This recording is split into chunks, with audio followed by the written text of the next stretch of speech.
In this video, we're going to talk about CJ Gardner Johnson.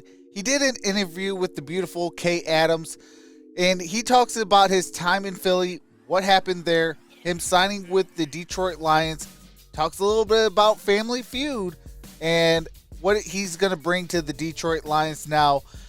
I'm going to play the clip, and I'm going to say this now so there's no interruptions during the clip. And it seems like he is a little bit hurt about his situation with the Philadelphia Eagles, but I will say this. He got a chip bigger on his shoulders than anyone can ever have. Now, let's tune in to the beautiful Kay Adams and her interview with CJ Gardner Johnson. This is the life of the locker room, a professional instigator, a true talent in the league. He was a safety for the Saints, we just mentioned, the Eagles, and now a team that might win the NFC North for the first time since like the 1800s. CJ Gardner Johnson, how are you? I'm good. How are you doing? It's so good to talk to you. We just had Patrick Surtain on. Now I got you. We're talking all defense here, and you have had quite the offseason. I think it's very cool that you were at the top of the list for free agents. You test the market, you do your thing, and you sign with the Lions, a very exciting team. Tell me about your feelings about Detroit. I'm feeling good, to be honest with you. I'm back with AG, back with Dan. I think the most exciting thing about being here is understanding that these guys got a bigger role. Like, I went from being position coaches to head coach to a coordinator. So I think hearing that voice more, seeing what they can do, you know what I'm saying, being up under their wing and just gathering these young guys so we can try to, win some games together and just continue to get better. Yeah, what are your conversations with Dan like? He seems fun. It's insane. Since I was in New Orleans, when he first saw me, he actually hugged me. We talked about like 20 minutes. It was like how I feel mentally, checking on me, and just acting I'm ready to go, coming off a Super Bowl loss. Mentally, it's a lot. But I'm ready to get back to it and lead these young guys and get us to where we need to be. I love that. You've been hanging out with some of these guys. You're there. You're settled. Who have you bonded with so far? Aiden Hutchinson, Amon-Ra St. Brown? I think St. Brown won. Aiden, I think Amon really, because we was on Family Feud together, so I kind of got to see how he really reacted. Whoa. Tell me about this. What? So I really can't tell the results. But Okay. All I know is me and Amon, we were definitely like, if we had to go again, I think we'd be the best duo ever on the show. I think we had Steve blow it away. Best dressed, everything. Wait, but you're saying Yeah. if you win again. So the first time, did you leave something on the table? Do you have like a chip on your shoulder? Did you win? I don't know. They said Hold they on. will let us the result. We will find out the results when the show airs, but Yeah. we already know who won. That Were you nervous? Because I grew up watching with my grandma, so I actually kind of had some answers in my head just in case they hit me with some old school questions. What's the trick to winning that show? Like, is it just letting it rip? Like, what is your key, your cheat code? Don't overthink it. Oh, okay. Don't overthink. So if they ask you, what's round and white? Egg. Think something simple. A baseball. I did not. Don't overthink. My head went to like a loaf of bread. Yeah, that's like one of those things when you ask the question, just don't overthink. Dude, give me another one. Okay, cool. Okay. What's furry and bites? A cat. Is that pretty good? And then you might get a 5, you might get a 10 because the answer, it's based on a million people who answer this Yeah. question. So you may never know. So cool. Steve Harvey was cool. Very cool. Fly too. Really? Fly. I think I'd be crying laughing with him. But okay, let's talk from cats to the Lions. Let's do it. We'll stay in the cat family, and we'll get to your schedule that was released. You get to come out the gate hot and go against the Chiefs. Week 1. This is, a lot of people saying a lot of love, a lot of respect for you. Is this a personal CJ, GJ revenge game?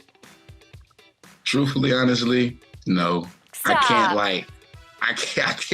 It'll hurt. It's gonna hurt to see them come out Super Bowl champs, and I just faced them. So I think I have to channel my emotions so I can go out and play a good game. I think the guys that's on the team don't understand the magnitude of how I feel because they wasn't there with me, but I'm still gonna bring the same intensity. But I think I got a chip on my shoulder. I want to beat them. Yeah.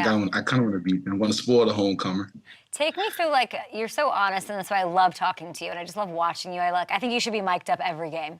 If I had to pick a player that's mic'd up every game, it is easily you. Take me through the range of emotions. Like, you lose the Super Bowl. Is it sadness, anger? Then it's thought. Like, take me through the emotions and where you're feeling right now. It bothers because it's like the team I was on. If you look at the structure of that team, you never get that many vets in the same room. You never get that much talent in the same room in 1 year. You never find a system that works for everybody. Like, no injuries, no flaws, no team issues. It's like when you have a Super Bowl run year, going back, I was with Malcolm Jenkins in New Orleans talking to him.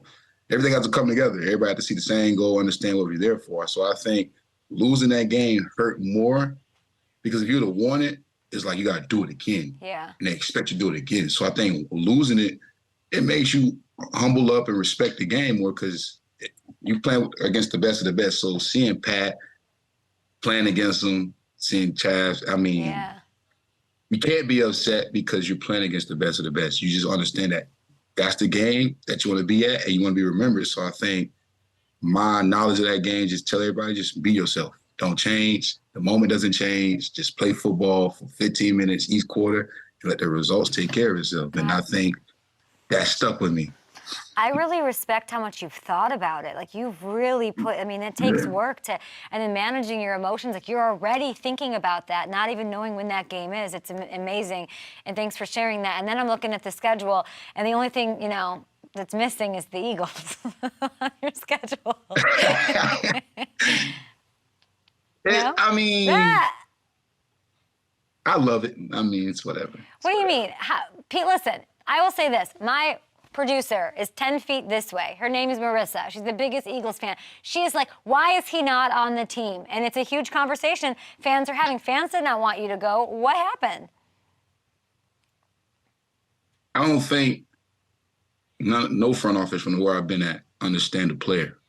They see the hair, lash out, going against players on the field, but it's like you rather a guy that's passionate about you or not passionate about you. So I think when you get to a spot, you give it your all, and then they just turn the back on you. I mean, you just treat it like a business. I mean, I'm just here to do what I got to do, make my teammates happy, understand that you can't put your feelings too much into it. So, I mean, like I said, they want to take the game away from the player, but you can't really do it because when you put me out there, you can't find nothing bad about me. I'm always there for my teammates. I'm the first one on the spot. But those type of conversations with the agents, teams, I just let it go in one out the other because the way they see me and the way other people see me, it's two different things. So it's like you can't fight it. I'm here. I'm blessed to be here. I got an opportunity to play football. I mean, everybody didn't expect me to sit 2 weeks in the free agency, but I mean, it's what it is. I mean, it's life. You can't control certain things. You got to understand that God put you in a spot to succeed, and I think I'm here to help these young guys get into a better spot. And then something happens mid-season, the season happens. But if not, I'm ready to play football for another year and see where I can go. I mean, the thing is, you can only control what you can control. You're right, but you can control what happens here in this new building with these Lions, who everybody's talking about. You got a lot of young cats that are going to be looking at you and saying, what do we do? How do we play more like you when we're on the field? And so you do have control. And I love guys who take that to their next place and they ball out. And that's what we're fans of you. We are expecting that from you. So we're really excited about that. But you are, I don't want you to lose what my favorite, you're trash talking. What are we talking about here? We can't lose my favorite thing about you, which is the fact that you have that in you.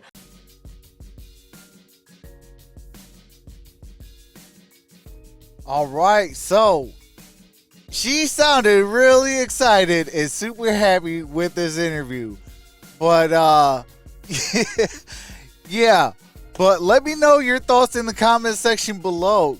I mean, CJ Gardner Johnson, are you happy with this? Are you not happy with this? I mean, what do you expect in 2023? I mean, let me know your thoughts about CJ Gardner Johnson in Detroit. I mean, for me, I think it's a no-brainer. It's a win-win. I mean, he gets to prove himself another year. he gets to go out there and compete against the team that knocked him out in the playoffs, in the Super Bowl. I mean, just so many things. And, you know, he kind of alluded, you know, and Kay kind of alluded, hey, where the Eagles in this season? Could it be in the playoffs? You know, we are going to possibly make the playoffs. So could we meet the Philadelphia Eagles? And he kind of gets retribution against the team that took a chance on him, the first team, which is the New Orleans Saints, and then the Philadelphia Eagles. You know, do he get that opportunity to kind of get retribution on those two, and plus against defending his honor against the Kansas City Chiefs? So let me know your thoughts in the comment section below. We are on the road to 1,000 subscribers. Hopefully we could get there by the end of this month. We are so close. And with that being said, y'all already know what to do. I ain't got to say it. And I hope to see you in the next video, because grit don't quit, one pride, baby. Peace.